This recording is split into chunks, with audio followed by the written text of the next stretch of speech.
They say Paris is the city of love. But for me, it became the city of betrayal. Before I tell you what happened, I want you to understand one thing. Revenge doesn't always come wrapped in anger. Sometimes, it comes dressed in elegance. My name is Elodie Durand, fashion designer, dreamer, and for the longest time, a fool in love. I believed in fairy tales, in the kind of love that makes you forget how cruel reality can be. And when I met Julien Moreau, I thought my story had finally found its happy ending. He was kind, gentle, everything a woman could ask for. Or so I thought. We met during Paris Fashion Week. He was one of the investors attending the show where my designs debuted.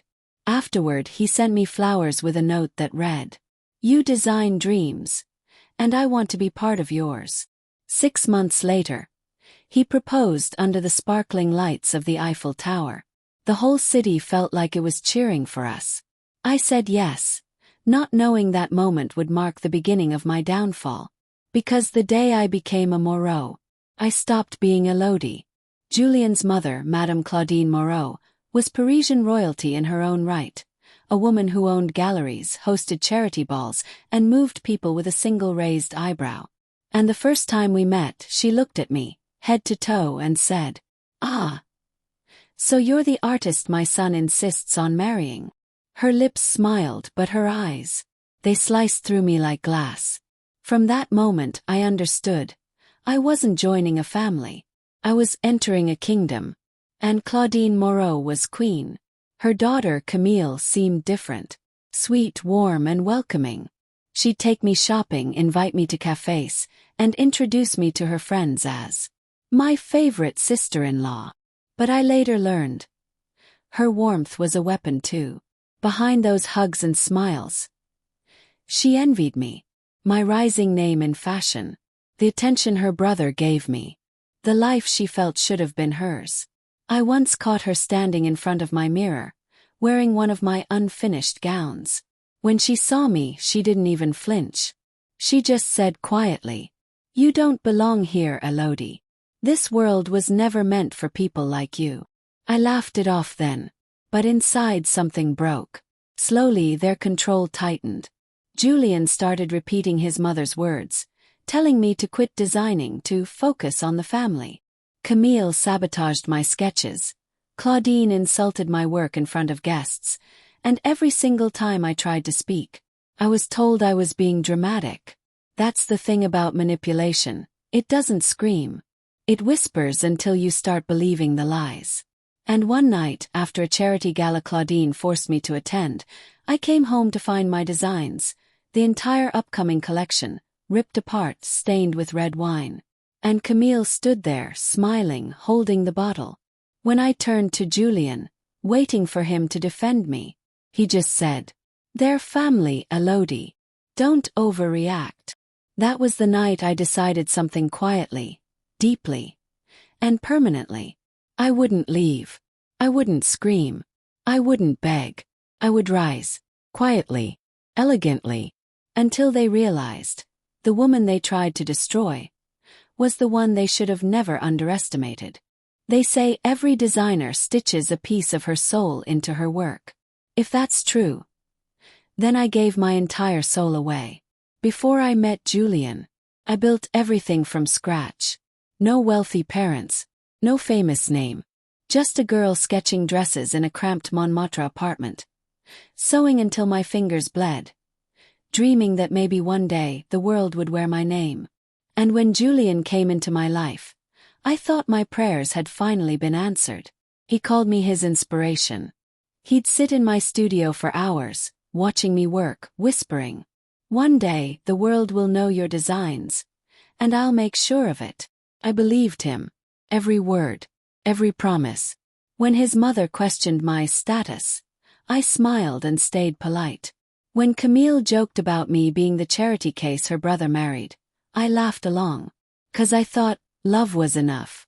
But love is never enough when it's standing next to pride.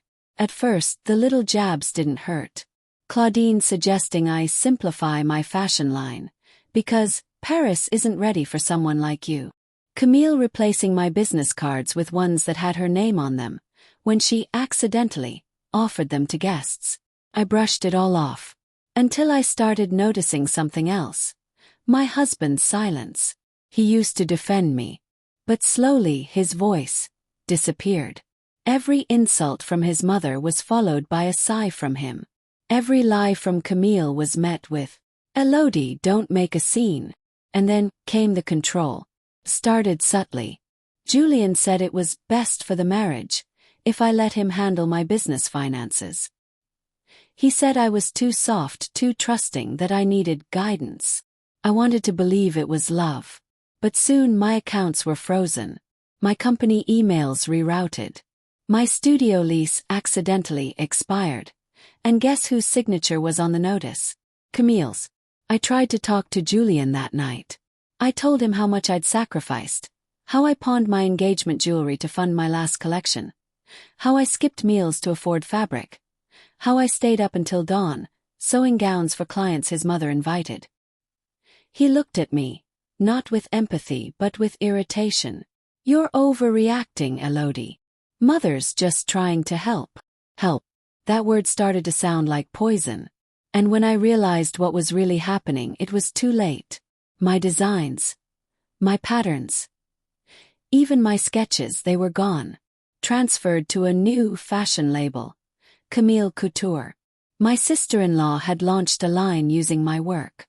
And my husband, the man who once swore to protect me, had signed over the rights. That night I didn't cry. I just sat there, surrounded by torn sketches and broken trust, watching the lights of Paris flicker through the window. It was strange. How a city so beautiful could hold so much cruelty. And for the first time in my life, I realized something I had never wanted to admit. I wasn't part of their family. I was part of their game. Still, even broken hearts have their turning point. And as I stared at that empty desk, the one where my dreams once lived, a single thought whispered through my mind. They think they've taken everything from me. But what they don't know is that I never play to lose. Because revenge doesn't begin with anger, begins with realization. And at that moment mine was just beginning. And I used to believe that love could heal anything. But I was wrong. Love in the wrong hands becomes a weapon. For weeks after overhearing that conversation, I walked through that mansion like a ghost. They had turned my home into a battlefield. And I was the silent casualty. Claudine's words became sharper. Camille's eyes colder. Julian's heart unreachable. And then one evening, the betrayal became flesh. Julian came home late, smelling of perfume that wasn't mine. When I asked, his eyes darted away. "You're imagining things, Elodie," he said softly. "You're becoming paranoid." Paranoid. That word echoed inside my head like thunder. I tried to believe him. I tried to believe that I was still his wife, not a stranger he tolerated. But that illusion shattered a week later, when I walked into Claudine's gallery unannounced. She was hosting a private exhibition. Dozens of Parisian elites filled the room, sipping champagne, admiring the new collection displayed across the white marble floor.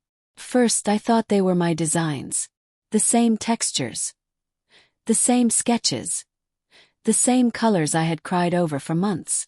Until I saw the name on the banner. Camille Moreau Collection. And there, standing proudly in front of my stolen work, was Camille herself, basking in applause. She wore my dress. The one I had designed for my first solo show. The one she'd once called too ambitious. When her eyes met mine, she smiled. A slow, poisonous smile, and said loudly, "Oh, Lodi, you made it. Everyone meet my sister-in-law. She used to design once." Laughter. Soft, cruel laughter. I stood frozen. Every inch of my body trembling. I wanted to scream, to tell them it was mine. But Claudine stepped forward, glass of champagne in hand, and whispered in my ear, "Don't embarrass yourself, dear.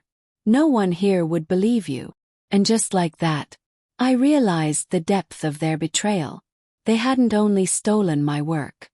They'd stolen my name, my credibility, My dream. That night I walked home under the Paris rain. No umbrella, no words left to say. When I entered the house, Julian was waiting. But not to comfort me. He held a document in his hand. Divorce papers. "It's better this way," he said coldly. "You'll get a small settlement. Leave Paris quietly. We don't need another scandal." Another scandal. As if I was the problem. As if they hadn't just destroyed my entire life. I looked him in the eyes and said softly, "You'll regret this, Julian." He smirked. "No, Elodie. You'll regret staying." The next morning I was locked out of the house. My clothes, my sketches, my laptop gone. Camille had even posted a picture online with the caption, "New beginnings are so refreshing. Out with the old." Thousands of likes. Dozens of comments. None knew they were applauding the theft of my soul. I spent the next nights in a small apartment on the edge of the city, one that smelled of dust and rain and loneliness. I couldn't sleep. Every corner reminded me of what I'd lost. But the more I sat in that silence, the more something inside me changed. 'Cause pain has a sound. It hums in your chest until it becomes music. And I was done being their silence.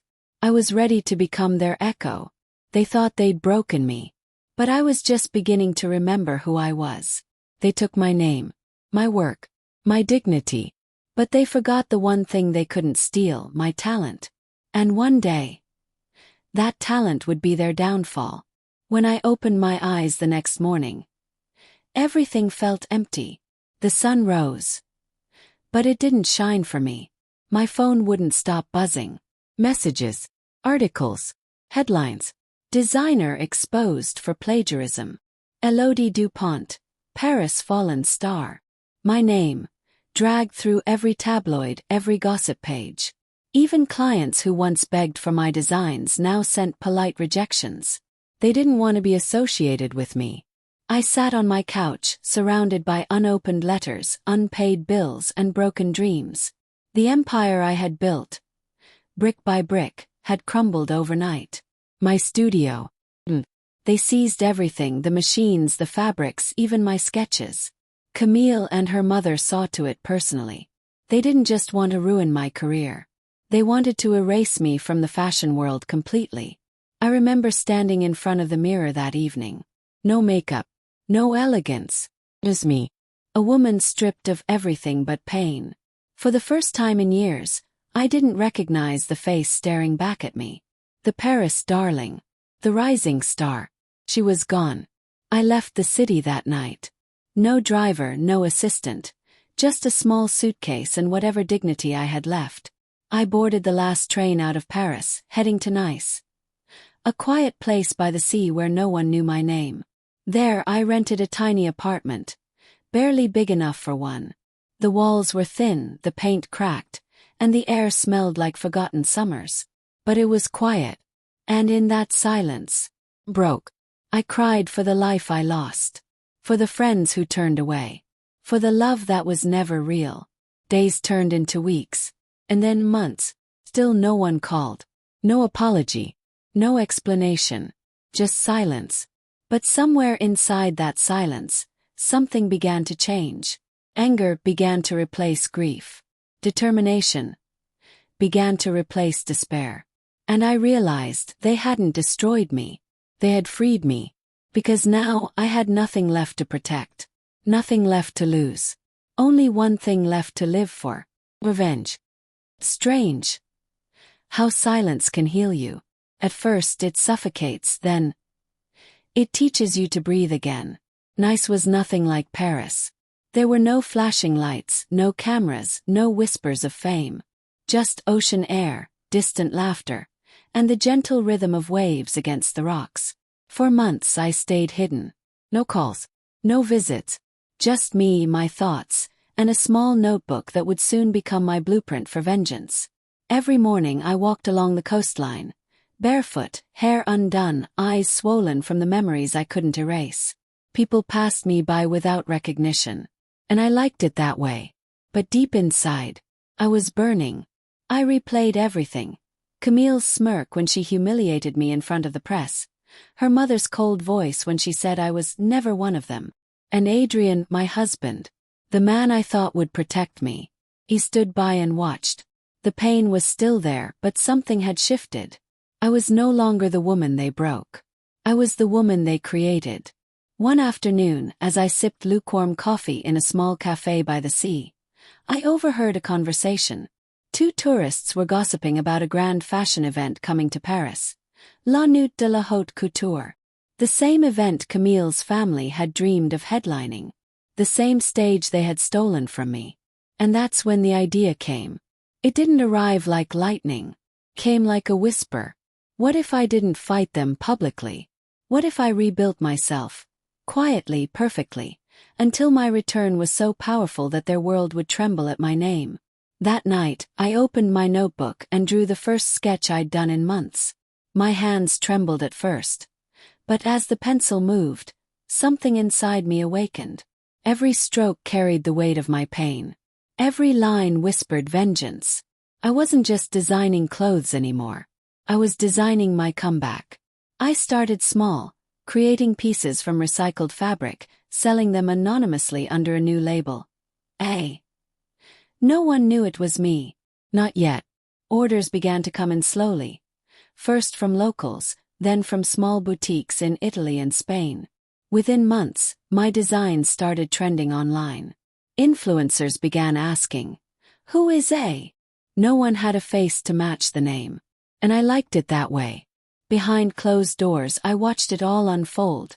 The buzz, the speculation, the excitement. And while Camille and her mother basked in shallow fame, I was building something deeper, something real. Then came the message.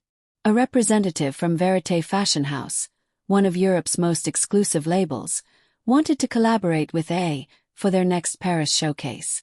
They said my designs had the raw passion of a reborn soul. Smiled. If only they knew. The showcase was scheduled for 6 months later. Right in Paris. Right in the same hall Camille's family had claimed as their kingdom. Poetic, isn't it? But I wasn't going to rush. Revenge isn't served cold. It's served calculated. So I started preparing, mentally, emotionally, strategically. I trained my voice to stay calm no matter who I faced. I studied every business move Camille made, every sponsor her mother tried to impress, every reporter who once dragged my name through the mud. I had names. I had evidence. I had time. And time is the one weapon people never see coming. Every night I'd stare out my window, the moonlight spilling across my sketch pad, and whisper to myself, "Not yet, but soon." Soon I'd walk back into Paris, not as the broken wife they mocked, but as the storm they never expected. Months passed. The invitations for the Paris showcase went out. Camille was set to open the event with her new royal collection. Her face was everywhere again.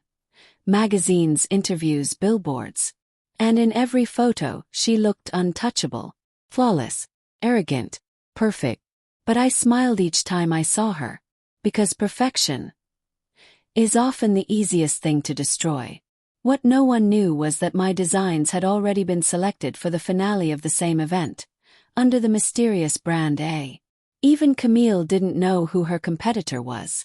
And when the spotlight would rise on that night, when the cameras flashed and the crowd gasped, the world would finally see the woman they tried to bury bloom again. Because you see, the sweetest revenge isn't anger. It's success, dripping in grace, wrapped in silence, and unveiled at the perfect moment. And my moment was coming. They say Paris never forgets its stars. But when I walked through those streets again, no one recognized me. The city that once watched me fall was about to witness my rise. It had been over a year since I left. A year since my name was mocked, dragged, and erased. But that year changed everything. I'd returned not as Elodie Martin, the woman they broke, but as the mysterious designer whose work now ruled every fashion blog from Milan to Madrid. My steps were steady, calculated. Every corner of Paris felt like a test. The cafés where Adrian once kissed my hand, the boutique where Camille accidentally spilled wine on my gown, the bridge where I swore I'd never come back. But here I was, walking back into my story, Only this time I was the author. The Verité Fashion Showcase was just 2 weeks away.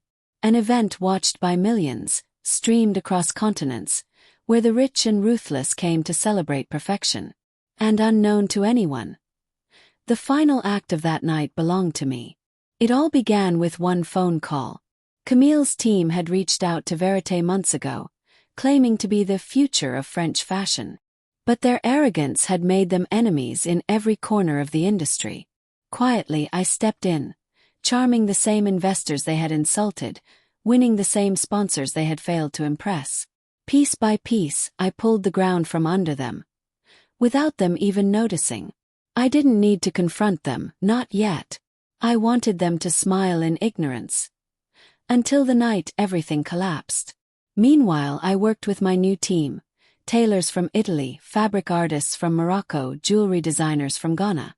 Every stitch, every crystal, every fold carried a message. A silent war cry. The collection was titled Rebirth. And as the pieces came alive, I saw myself in each one. The broken, the remade, the unstoppable.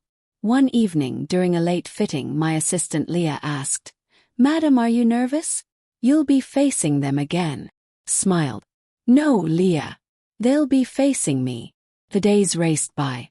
The buzz online grew louder. Who is A? Will she appear at the showcase? Some say she's a ghost from Paris's past. I let the mystery breathe because mystery is power. Meanwhile, Camille was drowning in her own chaos.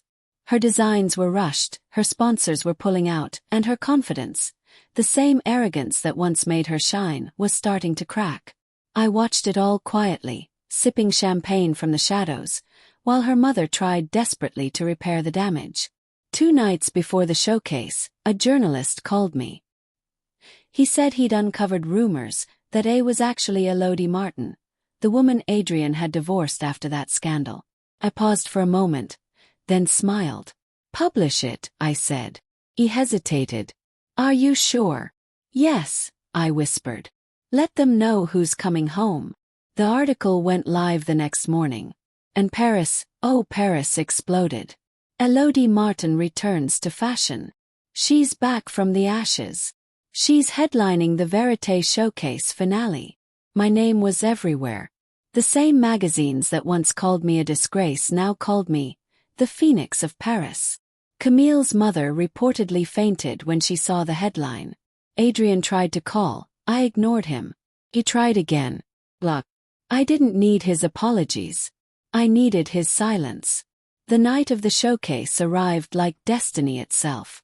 The hall shimmered under golden chandeliers, cameras flashing from every angle. Camille strutted in first. All glitter, no grace. Her collection, once hyped, now looked desperate. The audience clapped politely, but their eyes lacked spark. Then came my turn. Lights dimmed. Music shifted. And on the grand screen behind the runway, one word appeared. Rebirth. The first model stepped out in white silk, hand-painted with streaks of silver like lightning scars. Then another, crimson and gold. Then another, black, fierce, unapologetic. The crowd gasped. Phones rose. Cameras flashed. And for a full 10 minutes, the room was suspended in silence and awe. When the final model stopped at the end of the runway, the spotlight dimmed and I walked out. Every step echoed like thunder. Every breath deliberate. Every eye turned toward me. Gasps filled the hall. Whispers rippled through the audience. "That's her. It's Elodie Martin. She's back." Camille froze in her seat, her face pale, her hands trembling. Her mother clutched her pearls, speechless. Adrian sat a few rows back, eyes wide, guilt painted across his expression. But I didn't look at any of them. I looked straight into the cameras. And I smiled. Music swells, triumphant, cinematic tone. When the final applause thundered, people stood. Not just in admiration but in respect. I had returned not as their victim, but as their reminder. The reminder that the woman they buried had bloomed into something they could never destroy. As the curtains fell, I whispered to myself, "They thought I lost everything. But I was only clearing space, for what I was meant to become. The night after the showcase, Paris didn't sleep. My name was everywhere. TV screens, magazine covers, trending hashtags. But I sat quietly in my suite at Hotel Lutetia, staring at the lights dancing over the Seine. Leah entered softly. "Madam, there's someone downstairs asking to see you." I didn't need to ask who. "Send him up." Knock echoed. 3 soft taps. The same rhythm he always used when coming home late. "Come in," I said.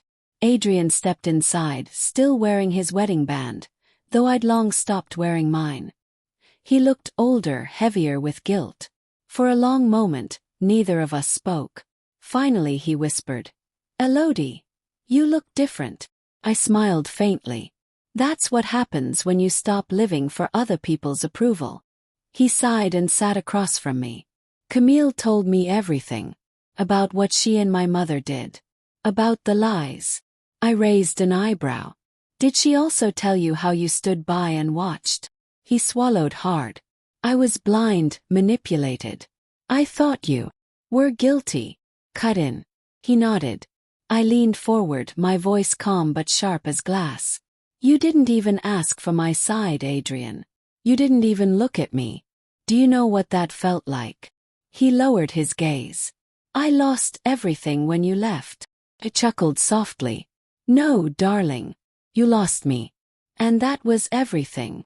Another knock. The door creaked open. Camille. Her mascara smudged, her designer coat hanging off one shoulder. "Elodie, please," she started, voice trembling. "You've made your point. You've humiliated me publicly. Isn't that enough?" I turned slowly, eyes cold. "Enough. You spread rumors that destroyed my career. You lied to the people I loved. You stole my designs, Camille. You called me a parasite." She clasped her hands, desperate. "I was jealous. You had everything, talent, attention, love." "Love," I interrupted softly. "If that's what you call manipulation, betrayal, and cruelty, then I hope I never have it again." Adrian stood abruptly. "Camille, leave us." But I raised a hand. "No. Let her stay. I want you both to hear this." The air turned heavy. Only the soft hum of the city below filled the silence. "You both thought I'd disappear," I began slowly. "You thought you'd bury me in your lies. But what you didn't realize was that you planted a seed." I stood, my voice growing steadier.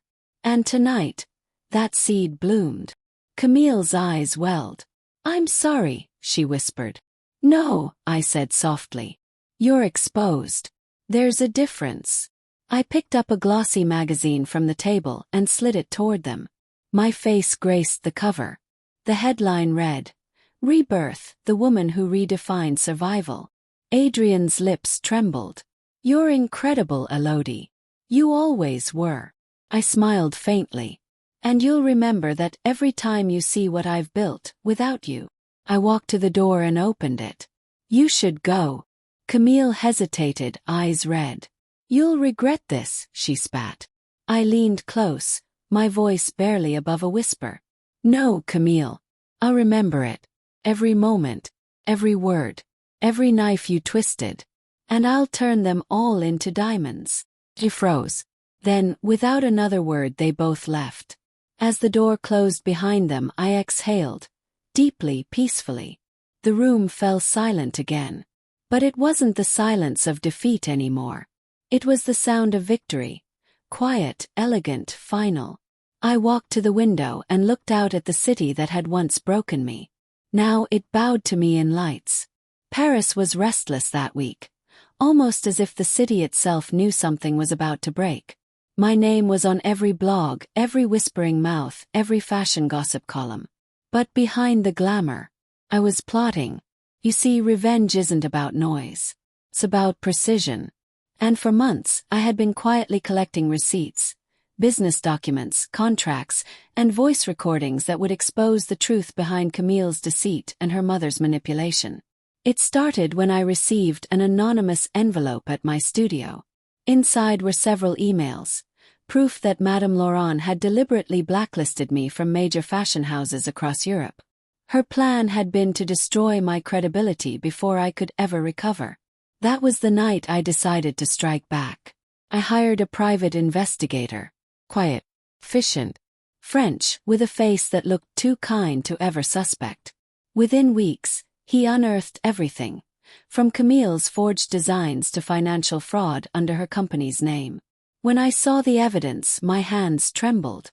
Not from fear, but from power. It was almost poetic. The same hands they mocked for being unrefined now held the proof that could end them. Days later, I attended a high-profile designer's brunch, one Madame Laurent would never miss. The air smelled like perfume and pride. Camille was there too, laughing loudly, pretending nothing had ever happened. But her laughter died the moment I stepped in. I walked straight to their table. "Bonjour, Madame Laurent." "Camille," I greeted, voice smooth, cold. They exchanged a glance. "Oh, Elodie," Madame Laurent said, plastering a fake smile. "I didn't expect to see you here." "Of course you didn't," I replied. "You've spent so long pretending I don't exist." Camille chuckled nervously. "Still dramatic, aren't you?" I leaned in slightly, eyes never leaving hers. "Tell me, Camille, does being a thief help you sleep at night?" The laughter around us died instantly. Even the waiters froze. Madame Laurent's face turned pale. "Watch your words." "Oh, I intend to," I whispered, pulling a small flash drive from my purse and placing it gently on the table. "That's a copy of every design you claimed was yours. Every document you altered. Every secret you hid." Camille's face drained of color. You wouldn't." "Oh, I already did," I said calmly. "By tomorrow morning, your sponsors will have it too." Madame Laurent slammed her glass down. "You'll regret this, Elodie." I smiled faintly. "No, madame. You'll regret underestimating me." Then I walked away, leaving behind silence, the kind that follows an earthquake before the aftershock hits. That night, Paris was drenched in rain. I stood by my studio window, watching the city lights blur like tears against glass. And for the first time I didn't feel broken. Felt ready. The next move wasn't about revenge anymore. It was about redemption. About rewriting my name, and making sure everyone who once doubted me saw it shine. So when the invitation for the annual Paris Fashion Gala arrived, I knew exactly what I'd do. This wasn't just another event. It was the same place they'd once humiliated me publicly, the same stage where my downfall began. Now, it would become the stage of my rebirth. I looked at the golden card in my hands, a faint smile tugging at my lips. They wanted a show. I murmured softly, "I'll give them one they'll never forget." And with that I closed my laptop, packed my design sketches and called my team. We had work to do.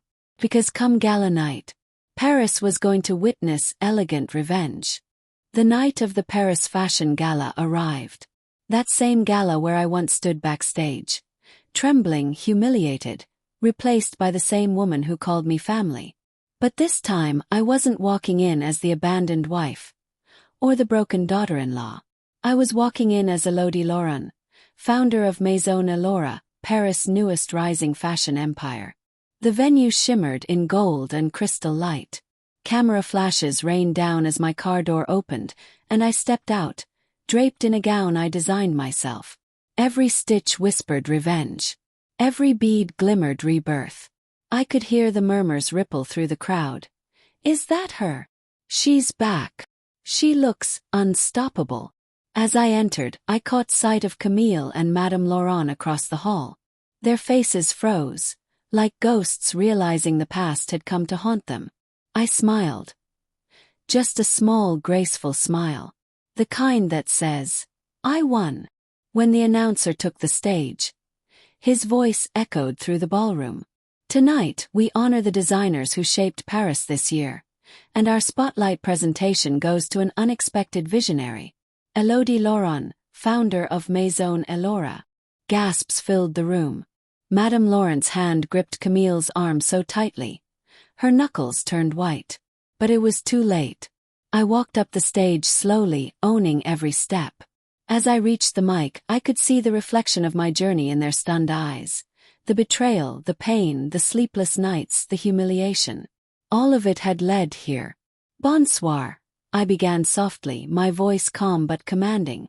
A few years ago, I stood in this very hall, invisible, mocked, forgotten. I was told I wasn't good enough, not Parisian enough, not family enough.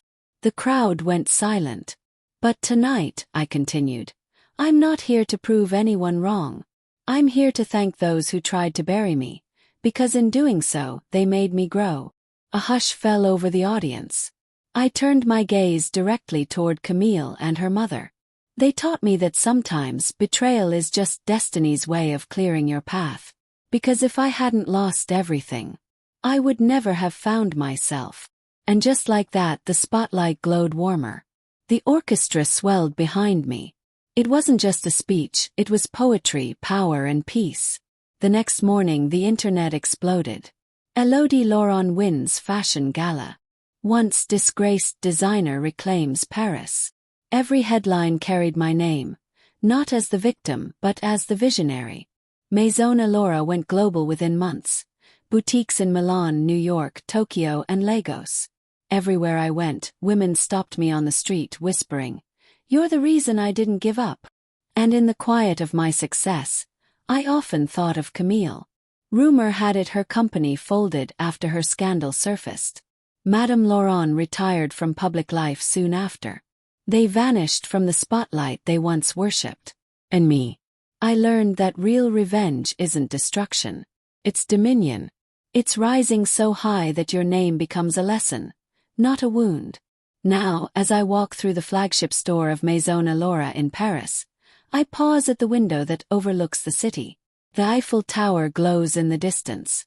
I take a deep breath and whisper to myself, they thought they could break me. They thought they could erase me.